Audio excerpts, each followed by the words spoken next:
Good morning, y'all. It's Hammer. Today is Monday, February 12th, 2024. I, of course, am with Originator Success here with the Daily Rate Lock Conversation, the only place on the web where you guys get to be a part of the conversation. Appreciate you joining me. Remember, you can join me live each and every day, 9:30 a.m. Eastern Time, whether on Facebook or on YouTube. If you're here live, say good morning. If you're watching on the replay, don't forget, give me a hashtag replay. Let me know in the comments that you were here. If you'd like to sign up for some text reminders to be told when I'm going live during the week, just get that little reminder to your phone with the link. You can go ahead and use this cool QR code here or the link that pops up in the comments, or you can go to www.hmmr.io/live-reminder. Live-reminder. So anyway, if you're here this morning, say good morning. Let me know that you're here. Remember, you can go ahead and smash that like button, tag an LO friend, share us in a group. If you're on Facebook, if you're on YouTube, click that thumbs up thing and make sure you click subscribe. Give us a comment, say reply. Those things make a difference in all these algorithms. So I really appreciate you taking the time to do that.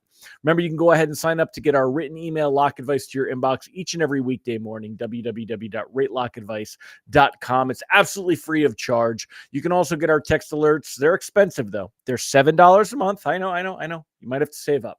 $7 a month. I know 2023 was a tough year. $7 a month was a lot for everybody, even in 2023, right? But all kidding aside, check them out at ratetextalerts.com. Last but not least, although I love talking about rates and pricing each and every day, you know what I'm here for. I'm here to help you get business. And the way we do that is with our elite membership at Originator Success, where we help you to be found online and get loans from Google and social media. You get the details with the QR code or with the link below, and check us out at originatorssuccess.com. So all of that said, let's say hi to the live folks and see what we got here this morning. Mr. Ron Siegel, good morning. Have things started to dry out there in California, my man? We got some rain over here on the East Coast, but nothing compared to what you guys had. Good morning, Mr. Mike Brown. Great to have you here, sir. We got Mike Morano. Mike, was the Taylor Swift coverage bothering you that much, my friend? I didn't mind it. I thought it was funny, actually, for the Taylor Swift stuff. Good morning, Tim Klyla, coming from Michigan, along with Mike Thibault. We got Mike. Do I say your name? Did you say it with a TH or with the T sound? Is it Thibault or Thibault? I always thought that the H was. Let me know. I'm curious. Give me phonetically. If it's Thibault with TH, put TH. If it's just the T, put the T. I'm curious about that. Mallory Fotiades. I got your name right though. Good morning, and Megan Lindberg. We've got Mike Brown, Ron Siegel. We talked about Nicole Semerad. Good morning. It is. I thought it was. I see. I got that right. We got Allison Foy here. Lisa Bollinger. Good morning, and great to see all of you. All right. If you're not here by now, well, too late. I won't recognize you. Let's go ahead and jump into the good stuff. Let's talk about what's going on this morning. This morning, we've got rate sheets today that should be a little bit better than Friday. If you take a look here, let's go ahead and put this in a 2-day reference. You can see here, Friday when pricing came out, kind of most rate sheets were right around this realm here, around 99.30-ish or so. We're up a little bit higher now. We kind of improved Friday afternoon. You can see this line chart kind of working its way up, holding steady this morning. It's a little bit better than Friday. If we look at the 5-day average, you can see that it's very much, if you draw a line, it's very similar to what we had on Thursday. But the reality was, using Mortgage News Daily as a reference point, there wasn't much of a difference between Thursday and Friday anyway. It was very, very little difference at all. So not too much to get excited about, but mortgage-backed securities up about 5-10 basis points. They keep moving around a little bit. Reprice risk on the day is low. It's not likely that we have too much going on here. We've got more Fed lip flapping. In fact, there is a lot of Fed lip flapping this week.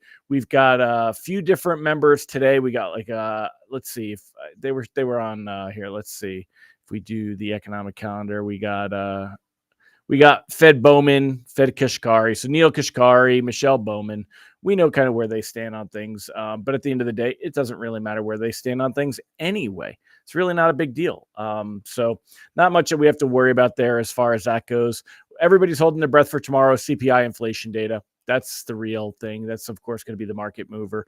As far as lock advice goes, We want to assess the risk for each loan, especially loans closing in the next 15 days or so, 20 days, and lock accordingly, right? Loans that are closing in March and later, though, I would be floating. We've got that March Fed meeting coming up at the end of the month. I think that between now and that Fed meeting, March 20th, I'm sorry, we've got that Fed meeting coming up in March 20th.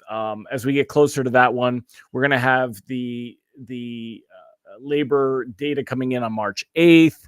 We're going to have another CPI report the week after. I think we've got plenty of ammo to see things improve if you're closing in March. And in closing near term, though, we could see quite the reaction to tomorrow's data. And that's kind of the concern here. We could see rates move up to 0.25% worse or 0.25% better. And that's very much in the range that we've been. If we do go to the high side, that'll mark the highest that we've seen since October-ish, probably sometime in November. But otherwise, we could see things improve back down to where they were in the mid sixes, right? The outlook today is totally reactionary on tomorrow's CPI inflation data. Remember, we've talked about this many, many times when it comes to that CPI inflation data. I'm going to go ahead and pull this up for you. When it comes to that data, they're expecting 2.9%. But the reality is that we don't know what it's going to be. And part of the concern is this here, the change in the seasonal adjustment, right? So there's going to be a change in the seasonal adjustment, and this could kind of give up the ghost on the improvements. And instead of the 2.9% that's being forecast, that would be a fall from 3.4. What if we did come in the mid threes, right? And it came in higher than expected? That could give us a bad day. So there's definitely risk floating into tomorrow's data. The data comes out at 8:30 in the morning. So it's going to come out before the rate sheet does. So if you can't afford to see rate sheets get worse tomorrow, then you need to consider locking those loans. But most loans, I think you're going to want to, take that chance. Mike said earnings are going down because of the cost of a 30-second spot. Yeah. Watch out for retail sales going up after the great commercials yesterday. That's funny. Yeah, there were some good commercials. That's so different, though. The world changes with the internet. When you're spending the millions and millions and millions of dollars that these companies are spending to be on a commercial, they notice there's no Rocket commercials anymore. During the peak of refinance, Rocket was 2 years ago. Rocket was all over. They must have had 3 or 4. It felt like every other commercial was a Rocket commercial. Now there were no mortgage commercials at all. Not only is there not any money for it, but there's not any business from it. With inventory down so low, LO's fighting for all the different business there is. Refinances, I was watching Dan Rawich's video from the weekend, and he said refinances were up 3% instead of 0%, basically. It was just a huge drop in refinances from a couple of years ago. So there's no reason for all those ads, but the ads we did see were a lot of good ads. But anyway, the outlook is totally reactionary tomorrow. Again, the lock advice remains assess risk and lock accordingly for loans that are closing in February. If they're closing in March and later, I would consider floating into it. I think we're going to see things improve. Even if we get a report we don't want tomorrow and things get ugly, they're going to go back down.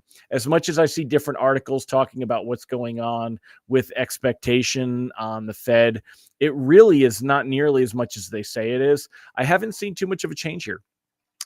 Once we saw the initial change, right? Because at March, it's basically there's a 15% expectation that we could see a rate cut in March. This could improve. This could go higher if we see a really solid CPI report and if the next in jobs data on March 8th wasn't a bag of lies. But right now, market's basically pricing in a 60% probability that we'll see the first cut in May. And when you kind of look at the articles, they're all being economists haven't been so critical of a tight Fed since 2010. Rising share in the NABE poll, National Association Business Economics poll, says Fed policy is too restrictive, and the central bank has pushed back expectations for timing of easing. Economists are starting to think the Fed Reserve is keeping money a little too tight. That's the takeaway from the results of a National Association for Business Economics poll published Monday, which showed 21%, which is 1 out of 5, of the respondents considered the U.S. central bank's monetary policy stance to be too restrictive. So that means what's funny is that's the most since mid-2010, right? And yet it's still 1 out of 5. I mean, it's 1 out of 5, folks. It's not really. I mean, how do you turn around and get so loud about it? It's 1 out of 5 that think that the Fed is being too restrictive. That's not an overwhelming expectation, right? So just keep that in mind. The Fed is not necessarily likely, even if we get a strong CPI report, they're not looking to cut rates in March at all. And May is probably our earliest. Remember, June was the biggest expectation a while back, and it's probably going to be May. Ron Siegel, Ben Affleck paid $10 million for the Dunkin' commercial on the Super Bowl, then add the $7 million cost for the commercial. Dunkin' price coffee going up. Maybe coffee is replacing Rocket. Yeah, exactly. You notice Starbucks didn't have to be on there, though. Dunkin's trying to gain their market share. And what's funny is it never talked about coffee. See, when you do mortgage marketing, learn something from these Super Bowl ads. The Dunkin' commercial made you laugh. It was memorable. They've had many, many different versions of it, not just on the Super Bowl, not the one that was on TV, but on social media. It's on TikTok, it's on YouTube, it's on Instagram, and they've got different whole different ones of them, different like lead ups and tryouts and all kinds of things, right? But what don't they talk about? They don't talk about coffee. They don't say our coffee is better than other people's coffee. They don't say our donuts are better than other people's donuts. They are just being brand aware and memorable aware. When you do your social media marketing, remember that, folks. And by the way, we have a group called Ignite that helps you with social media marketing. It's $97 a month. So, if you're looking to get better at your social media marketing, you can't find a better mastermind for, it's less than $100 a month. I'm not saying that money grows on trees, but you got to put a little bit of money in your business to make money these days. Anyway, I'm getting long in the tooth here. We're 12 minutes in. Again, the outlook is totally reactionary to tomorrow's data. We'll see these fancy charts over here change depending on what we get on that CPI data in the morning. Right now, expectations 2.9%. It came in at 3.4 last time. The big concern, of course, the seasonal factors. The last time that we had them, it kind of washed out the gains that we would have seen. And that's very possible here. How will markets react? It's not just how the actual data comes out. It's how markets react. The data could come out at 3.4, but markets could say, well, that was due to the seasonal adjustments and rally. We've seen weirder behavior. So there is risk floating into tomorrow. You got to, especially for loans closing in the nearest term. I got caught with my pants down on that labor market data a week and a half ago. Still smarting for that one. I'm sorry, y'all.